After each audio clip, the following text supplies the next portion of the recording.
Alert update about a drug bust in Oshkosh that resulted in 7 people being arrested. We spoke to Oshkosh Police about the incident.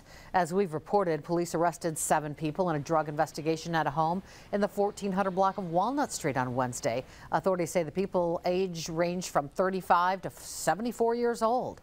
Here's what police had to say about it. This is the third time that we have conducted a search warrant at this residence in the last 7 months. The suspects were not publicly identified. Police did not say how much of any type of drug was seized.